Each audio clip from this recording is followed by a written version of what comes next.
Start with this one. Use of prepositions part 2. গতদিন আমরা কিছু ছবি আকারে মুভমেন্ট আকারে দেখেছিলাম। আজকেও আমরা একইভাবে কিছু দেখে নিব। যেমন একটু খেয়াল করো, একটা জাস্ট একটা বক্স খেয়াল করো সবাই, সবাই খেয়াল করো। একটা বক্স বা একটা ঘর মনে করতে পারো। হ্যাঁ, আমরা একটা এখানে ছবি দেখতে পাচ্ছি, টেবিল আছে, রাইট? আবার একটা নবও আছে দেখা যাচ্ছে, দরজা আছে, ডোরস আছে। সো আমরা যে উপরের অংশ দেখো, সিলিং এ আছে, রাইট? সারফেস জিনিসটা হলে আমরা বলেছি অন, তাই না? উপরিভাগে থাকলে সিলিং এ হোক, তুমি অন দ্য সিলিং বলতে পারবা। দেখো ওয়ালে আছে, সারফেস আছে, রাইট? তাহলে আমরা অন দ্য ওয়াল বলতে পারবো। হ্যাঁ, মনে রাখতে হবে। দরজায় আছে তাহলে অন দ্য ডোর বলতে পারবো। ফ্লোরে আছে অন দ্য ফ্লোর বলতে পারবো, পারবো না? টেবিলের উপর আছে অন দ্য টেবল বলতে পারি না? এবার দেখো, এই ট্রিকি পয়েন্টে খেয়াল করো রবিন, আন্ডার দ্য টেবল। আচ্ছা, আমরা চাইলে অন দ্য ফ্লোর বলতে পারি না? So actually both are correct. You can say either under the table or you can even say on the floor. Clear? এরপর আসো, তোমরা একটা বক্স দেখতে পাচ্ছ অবশ্যই। এখানে আমি কিন্তু অ্যানিমেশন আকারে দিয়েছি সবগুলো। বক্সের ভেতর আছে মানে কি? In the box. এই যে বাইরে থেকে আসতেছে আর কি, আমরা দুটো অপশন বলেছিলাম, মনে আছে? ইনটু বলেছিলাম ভিতরে ঢুকলেই ক্লাসে। হ্যাঁ, বাট এদিকে আসা হচ্ছে আমরা টু বললেও কিন্তু কারেক্ট হয়। টু বা টু ওয়ার্ডস বললে কারেক্ট। আচ্ছা, এরপর দেখো বের হয়ে গেছে, রাইট? ওখান থেকে বের হয়েছে, right? From the box. Even আমরা কোনো কিছু থেকে বের হলে আউট অফ দ্য বক্স বলতে পারি না? আলাদা হয়। আউট অফ দ্য বক্স কথা আসা তো একটা বিখ্যাত কথা মনে আসছে, এটা তোমাদের সায়েন্টিফিক একটা think out of the box. এটা দেখছো? এটা অনেক মজার। আচ্ছা, কখনো শিশুগুলো এটা দেখাবো। আচ্ছা, এরপরে দেখো বলটা খেয়াল করো, আবার দিল মধ্য দিয়ে যাচ্ছে, রাইট? কি লিখবো? থ্রো দ্য বক্স, তাই না? কোনো কিছুর মধ্য দিয়ে গেলে থ্রো দ্য, আমরা জানি থ্রো ইজ করি। এবার দেখো, দেখছো ওখান থেকে বের করে আনা হয়েছে out of the box, right? আচ্ছা, এই যে দেখো যখনই কোনো কিছু কর্নারে থাকে আমরা কি বলি? In the corner. কিন্তু স্ট্রিট, ধরো একটা তেরাস্তার যে কোনায়, সাধারণত ইংরেজিতে ওরা অ্যাট দ্য কর্নার বলে। এটা কাহিনীও আছে যদিও এটা। হ্যাঁ, ইন্টারসেকশন তো মাঝখানেরটা, ওই যে তুমি তিন রাস্তার কোনায় এটা আসে, বুঝছো? সে না কর্নার। আর ওই ইন্টারসেকশনটা হলো এই অংশ, এই যে এটা হলো ইন্টারসেকশন। হ্যাঁ, কারণ এই দিক থেকে আসছে রাস্তা, এদিক থেকে আসছে, আবার এদিক থেকে আসছে, এটা ইন্টারসেকশন। হ্যাঁ, কিন্তু এই যে একটা আমরা কি দেখতে পাচ্ছি? কোণ দেখতে পাচ্ছি। হ্যাঁ, ওটাই হলো আসলে কর্নার। এরপরে দেখি আমরা টেবিলের উপর কি দেখতে পাচ্ছি? একটা মাছি। কি বলবো? On the table. আচ্ছা, এবার দেখো মাছিটা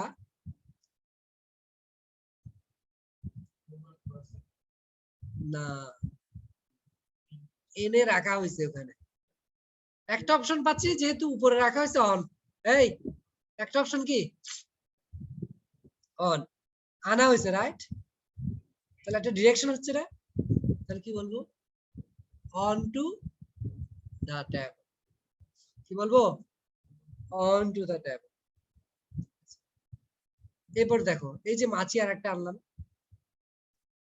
ল্যাগ আমরা ল্যাগ মানে পায়া।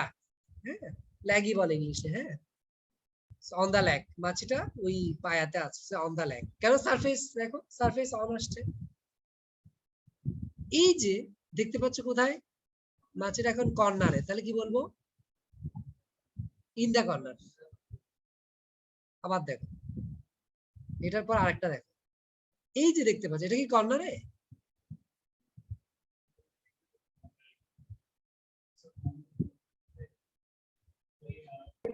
স্যার অন হবে। অলরাইট, একটা অপশন হলো এটা অন ঠিক প্রপারলি বলা যাচ্ছে না। এটা এমন একটা সেকশন আছে, এটা we had better at the corner. কি বললে বা বেটার অ্যাট দ্য কর্নার, মানে এটা টেবিলের আসলে পাশেই বোঝাচ্ছে আসলে তখন। হ্যাঁ, আমরা গতদিন পড়েছিলাম মনে আছে, at the entrance, at the front, at the back, গতদিন পড়েছিলাম। যারা পড়ো নাই মনে হচ্ছে বা বুঝতে সমস্যা হচ্ছে, তারা আমি তো রেকর্ড ফাইলটা দিয়েও দিছি, ওখান থেকে আবার দেখে নিতে পারো। আচ্ছা, আবার দেখো মাছিটা কোথায় ঠিকভাবে, যে এগুলো যেহেতু টু মানে টু কি বলে এটাকে, টু ডাইমেনশনাল। হ্যাঁ, করছো? ক্লাসটা করো, আব্বু বসু ক্লাস করে যাও। You just take 20 minutes or 30 minutes. আচ্ছা দেখো, এই অপশনগুলো কিভাবে আমরা ক্লিক করতে পারি দেখো। এই মাছি যেটা দেখতে পাচ্ছি বা ফ্লাই বলা হয় ইংরেজিতে, এটা আমরা অনেকভাবে বলতে পারি না? এটা কি চাইলে বলতে পারি না, আন্ডার দ্য টেবল বলতে পারি? এই খেয়াল করো, can you say the fly is under the table? বলা যায়। or even you can say the fly is on the floor. This is also correct, right? Right? And even you see the fly is between two legs of the table. তাহলে between বলতে পারি না? তুমি option করো, তুমি সাপেক্ষে, মানে ওয়ার্ডের এর মানে পরের ওয়ার্ডটা কি এটা সাপেক্ষে তুমি প্রিপোজিশন গুলো ইউজ করবে। হ্যাঁ, অনেকের মধ্যে কনফিউশন চলে আসে। হ্যাঁ, কনফিউশন আর কিছু নাই এখানে, তুমি কোন সাপেক্ষে বলতেছে এটাই বলো। আচ্ছা, under the table, on the floor বলতে পারতো, ইভেন বিটুইন দা লেগও বলতে পারতো। এই যে দেখো, এই যে মাছিটা অন দা ফ্লোর না, চাইলে বিটুইন দা লেগ বলতে পারি না? পারি। আন্ডার দ্য টেবল বলতে পারি না, সেম কথা। এখানে কিন্তু আমি between the legs of the table লিখছি। ক্লিয়ার? ছবিগুলো দেখে বোঝা যায়? এবার দেখো, এটা এই ফ্লাইটা টেবিলের উপর দিয়ে যাচ্ছে, কি বলবো? Over the table. এই তো চমৎকার, চমৎকার, ওভার দা টেবল। আচ্ছা, এবার আসো, এগুলা কিন্তু ফ্রেজ আকারে মনে রাখতে পারলে সবচেয়ে বেস্ট। রবিন, না ঘুমিয়ে খেয়াল করো। আমরা যখন কোনো একটা ইভেন্ট যেখানে ঘটে, মানে ইভেন্ট মানে বুঝছো তো, অনুষ্ঠান, তাই তো, অনুষ্ঠানাদি, বিভিন্ন সমাবেশ, এগুলো আমরা সাধারণত অ্যাড দিয়ে প্রকাশ করতে পারি সব। যেমন add wedding, add party, add concert. হ্যাঁ, মনে থাকবে? যে কোনো অনুষ্ঠান হলে তোমরা বলতে পারবা অ্যাড। কিভাবে station, at the station, at the airport. দেখো কি বলা হয়, এটা একটা কনফারেন্স মনে হচ্ছে, মিটিং মনে হচ্ছে, রাইট? আমরা কি বলতে পারি এগুলা?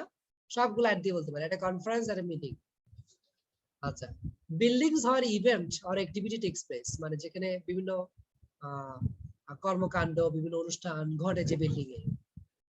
হ্যাঁ, ইয়েস বলা যায়।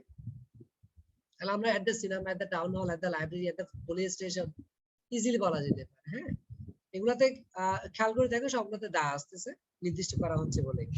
হ্যাঁ, অ্যাট সামবডিজ হাউস,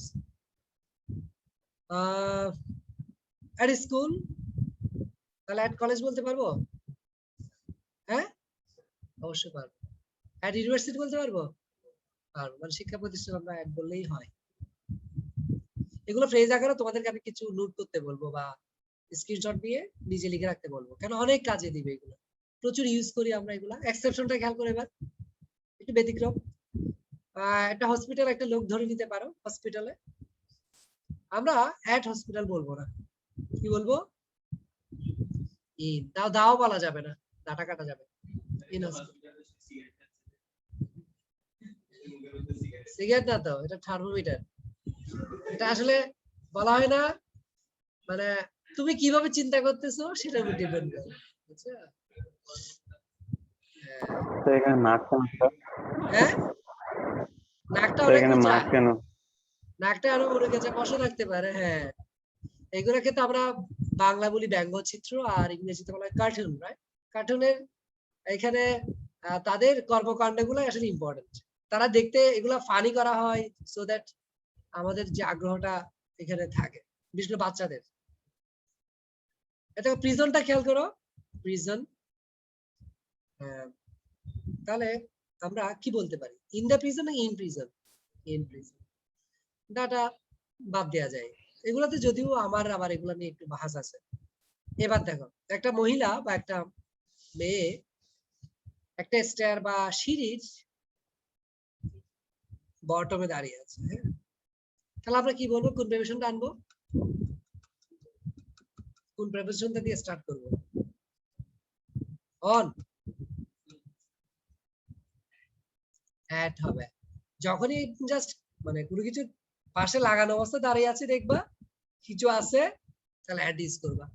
ইংরেজিতে আমরা, তোমাদের মনে আছে আমরা ফার্স্ট পেপারে একটা পড়া পড়ছিলাম, যে সেটা হলো কি, লন্ডনের যে ওয়েস্ট, কি বলে এটা, ইস্ট লন্ডন, হ্যাঁ? যে টুরিস্ট যিনি, উনি একটা চেয়ারে বসেছিল, লেখা ছিল কি, at the table, I sat on at a table. আসলে এট এ টেবল মানে কি, আসলে কি সে টেবিলে বসে আছে? ঠিক আছে, তো এখানে আমরা বলবো at the bottom of the steps, ঠিক আছে? কিভাবে উপরে থাকলে কি হবে, same, at the top of the stairs. আচ্ছা দেখো, suppose this is a letter, তুমি উপরে কিছু একটা হয়তো ডেসক্রিপশন বলতে চাচ্ছ, কি বলবা? অ্যাড অন ইন,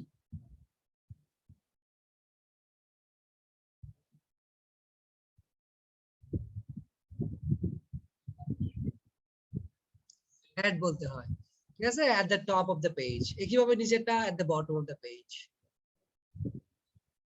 হ্যাঁ, এগুলো একটু লিখে পড়ে ফেলতে ভালো, মানে ফ্রেজ আকারে মনে রাখতে পারলে খুবই ভালো হয়, স্ক্রিনশট রাখতে পারো।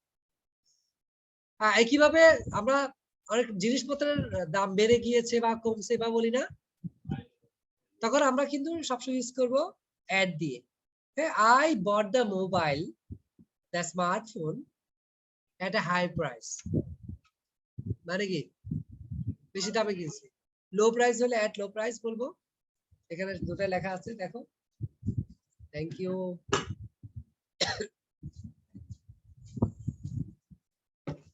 মুন্না ভাই, আচ্ছা একটু দেখো তো ছবিগুলা, আমি যাচ্ছি কোথায়, আমার রেসিডেন্স বা আমার থাকার স্থানে, আমার ঘরে, তোমাদের টু দ্য রেসিডেন্স। এবার আমি দাঁড়ায় আছি কোথায়, গেটে, কোথায়, গেটে বা এন্ট্রান্সে, তাহলে কি বলবো, তাহলে someone is waiting for you in the gate, at the gate or on the gate,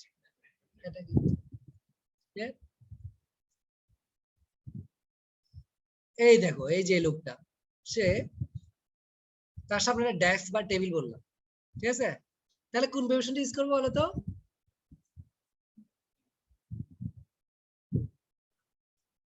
মানে এই লোকটা তার টেবিলের সামনে বা ডেস্কের সামনে বা ডেস্কেই আছে, কি বলবো ইংরেজিতে, at the desk, ঠিক আছে? কি বলবো, at desk বলা যায়, দুটাই কারেক্ট আসলে। রিসেপশন, at reception, সেম কথা, ক্লিয়ার এগুলা?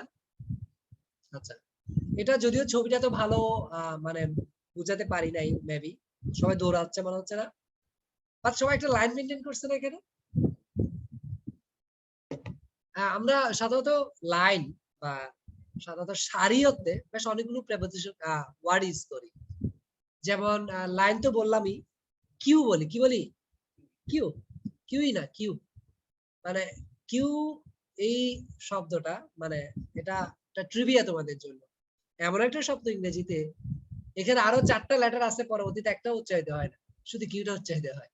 হ্যাঁ, রো বলা যেতে পারে না, সারি। এগুলোতে আমরা ইংরেজি কি বলবো, মানে এটার আগে প্রিভিশন কোনটা ইউজ করবো, any idea? In a row, in a line, in a queue. কিউতে লেটার কয়টা আছে, 6টা না? উচ্চারণ হচ্ছে কয়টা, প্রথমটাই।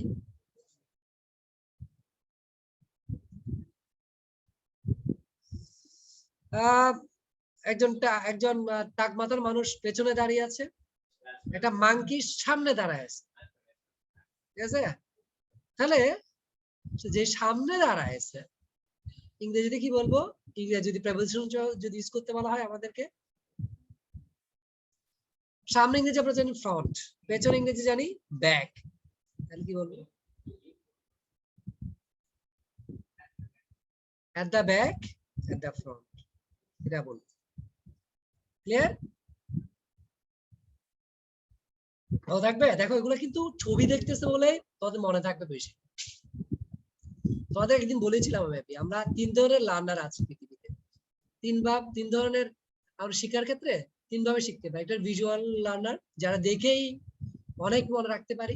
বিশেষ করে আমার ক্ষেত্রে এটা খুব বেশি হয়, আমি দেখেই খুব বেশি মনে রাখতে পারি, আলহামদুলিল্লাহ। অনেক কিন্তু মুভমেন্ট বা কাইনেস্টিক লার্নার যারা, তারা মুভমেন্ট করেই মনে রাখতে পারে বেশি, মানে কাজটা সে নিজে করলে তারপর সে মনে রাখতে পারে। হ্যাঁ, আর অনেকে আছে অডিটরি লার্নার বলা হয়, তারা শুনে মনে রাখতে পারে বেশি। বুঝছো? সে শুনতে পারলে তার জন্য একটু বেটার, সে মনে রাখতে পারে বেশি। তো পৃথিবীতে কিন্তু ভিজুয়াল লার্নারটা অনেক বেশি, প্রায় 60%। আচ্ছা, এরপরে যাই আমি পরের স্লাইডে। নোটিস, এখন একটা বাচ্চা মেয়ে কোথায় দাঁড়ায় আছে? দরজার সামনে। কি বলবো? চমৎকার। আর নোটিসটা কোথায় আছে? On the door. এই তো, আরে দাঁড়ায় আছে কোথায়? On the door. বুঝতেছো এগুলা? ক্লিয়ার? গুড। এবার দেখো, এই ফিগারটা, সে ডান দিকে এয়ারপোর্ট আছে ওদিকে যাবে। হ্যাঁ, ডান দিকে আমরা ইংরেজি রাইট বলি নাকি, বাম দিকে হইলে লেফট বলি, এটা তো সবাই জানি। সো যখন ডান দিকে যাওয়া বা এই টাইপের আমরা ওয়ে বুঝাই, তাহলে আমরা ইংরেজিতে কি বলবো? On the right. আর লেফট হলে বলবো অন দা লেফট। তাছাড়া আরো একটু খেয়াল করো, আমরা যখন সাইডে, দুই সাইডে বলি যে নদীর ওই পার ও পার, on the other side, on this side. হ্যাঁ, মনে থাকবে এগুলো, এভাবেই মনে রাখবে। Sir at the other side হয় না? না, এট আদার সাইড হয় না, অন দা আদার সাইড। একটা বোতল দেখতে পাচ্ছ, রাইট? যদিও এগুলা সব 2D ছবি, ছবিগুলো কি 3D না।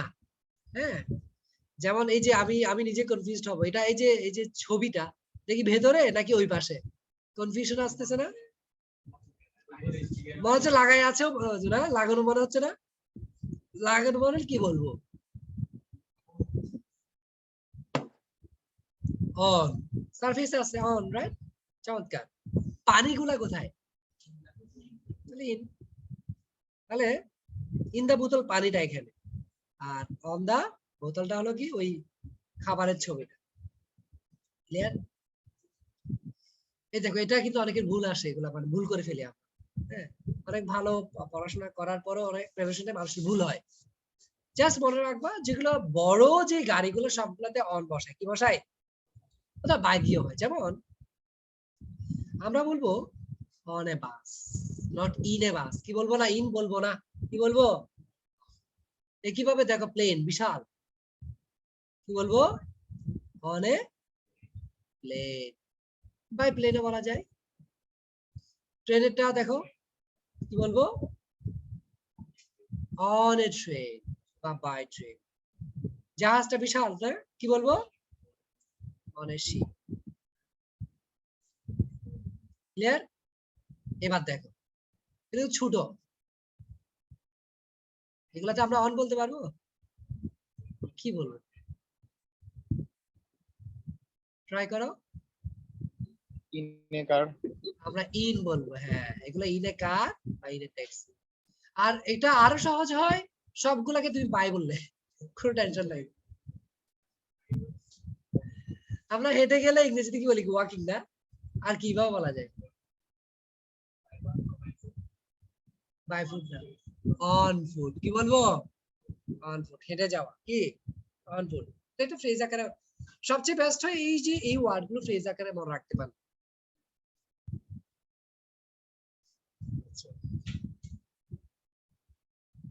আমরা এই যে এই পড়াগুলো যে বললাম কি মনে হয় বুঝছো সবাই? পারবা নিজেরা? ইনশাআল্লাহ ইনশাআল্লাহ। তোমাদের আমি এগুলোতে পড়া দিতে চাচ্ছি না, আমি দিচ্ছি না আপাতত, কিন্তু নেক্সট দিন থেকে আমি কিছু তোমাদের জন্য এক্সারসাইজ রাখবো যেগুলো তোমরা করবা, ঠিক আছে? তাহলে আজকে আমরা রেকর্ডটা এখানে রাখতে পারলাম, আমি রেকর্ড রাখলাম। যারা ক্লাস পায় নাই বা যারা পরবর্তীতে একটু দেখতে চায় তারা এটা দেখে নিতে পারে। তাহলে আমি এখানে রেকর্ডটা রেখে দিলাম।